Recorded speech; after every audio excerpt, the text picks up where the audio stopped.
نحمده ونصلي على رسوله الكريم اما بعد فاعوذ بالله من الشيطان الرجيم بسم الله الرحمن الرحيم واسألهم عن القرية التي كانت حاضرة البحر إذ يعدون في السبت إذ تأتيهم حيتانهم يوم سبتهم شرعا ويوم لا يسبتون لا تأتيهم كذلك نبلوهم بما كانوا يفسقون صدق الله العلي العظيم اللهم صل على محمد وعلى آل محمد كما صليت على إبراهيم وعلى آل إبراهيم إنك حميد مجيد۔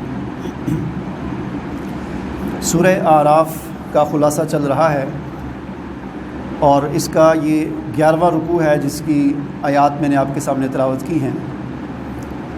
اس رکوع میں اللہ تعالیٰ نے بنی اسرائیل کے ایک دور گزرا ہے، اس میں ان کا ایک واقعہ بیان کیا ہے، ان کی نافرمانیوں کے حوالے سے۔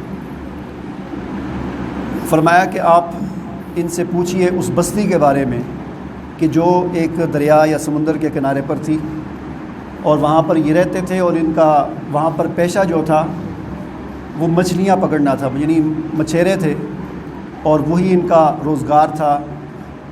پوری ایک بستی تھی، کافی بہت بڑی آبادی تھی، یعنی بستی سے مراد شہر تھا، بہت بڑی آبادی تھی۔ تو اللہ تعالیٰ نے بنی اسرائیل کے لیے ہفتے کے دن عبادت کے لیے مختص کیا ہوا تھا کہ ہفتے کے دن تم نے اور کوئی کام نہیں کرنا، صرف اللہ تعالیٰ کی عبادت کرنی ہے۔ تو پھر اللہ تعالیٰ نے ان کے لیے ایک آزمائش ان پر یہ ڈالی کہ ان کا چونکہ کاروبار مچھلیوں کا تھا، تو باقی جو دن ہوتے تھے اس دن مچھلیاں کم سامنے آتی تھی، کم جو ہے وہ آتی تھی، لیکن ہفتے والے دن جس دن ان کی چھٹی ہوتی تھی، مطلب ان کو کاروبار کرنے کی اجازت نہیں تھی، صرف اللہ کی عبادت کرنی تھی، اس دن مچھلیاں بہت زیادہ اوپر آتی تھیں۔ تو شروع میں تو یہ اس کی پابندی کرتے رہے اللہ تعالیٰ کے حکم کی، لیکن بعد میں اس میں انہوں نے ہیلے بہانے تلاش کر کچھ ایسے طریقے اختیار کیے کہ جن سے اللہ تعالیٰ کی حکم کی واضح طور پر نافرمانی ہوتی تھی۔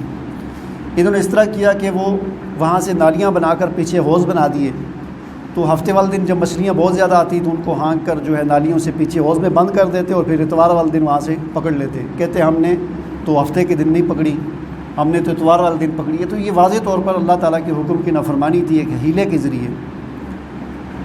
تو پھر ان کو ظاہر ہے اللہ تعالیٰ نے ان کی طرف نبی بھی بھیجے، نیک لوگ بھی تھے، وہ ان کو سمجھاتے تھے کہ بھائی اس طرح نافرمانی نہ کرو۔ تو امر بالمعروف اور نہی عن المنکر، نیکیوں کا حکم کرنا، برائیوں سے منع کرنا۔ تو یہ نہی عن المنکر، برائیوں سے منع کرنا، یہ سلسلہ بھی وہاں پر چلتا رہا۔ کچھ جو اللہ والے تھے، نیک لوگ تھے، وہ نہی عن المنکر کرتے رہے۔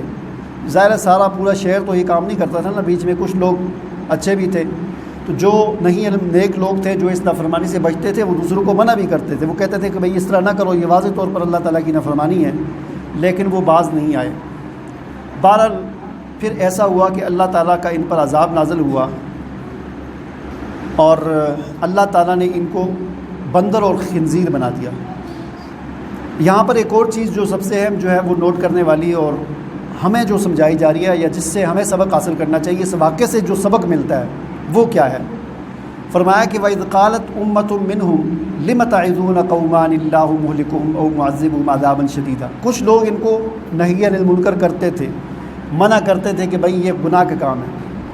کچھ لوگ ایسے تھے جو درمیان میں تھے، یعنی وہ نہ تو گناہ کرتے تھے یہ والی اور نہ ہی نہی عن المنکر کرتے تھے۔ وہ کہتے تھے یار اپنا کام کریں۔ تو جو نہی عن المنکر کر رہے تھے انہوں نے ان سے کہا کہ تم کیوں ان کے پیچھے پڑے ہوئے، کیوں ان کو منع کرتے ہو؟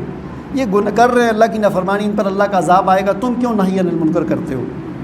یہ چیز اللہ تعالیٰ بیان فرما رہے ہیں۔ تو آگے سے وہ جو لوگ تھے جو نہی عن المنکر کا فریضہ سر انجام دے رہے تھے، انہوں نے جو بات کہی وہ چیز اصل اس واقعے سے ہمارے لیے سبق ہے۔ انہوں نے کہا قالو، انہیں کہا کہ تم نہی عن المنکر کیوں کرتے ہو؟ تو انہوں نے کہا قالو معذرۃ الی ربکم ولعلہم یتقون، ہم نہی عن المنکر اس لیے کرتے ہیں، اس کی دو وجہ ہیں۔ ایک وجہ تو یہ ہے کہ لعلہم یتقون، شاید ہمارے اس منع کرنے سے یہ اس گناہ سے بچ جائے اور خدا خوفی ان کے اندر پیدا ہو جائے۔ ایک وجہ تو یہ ہے۔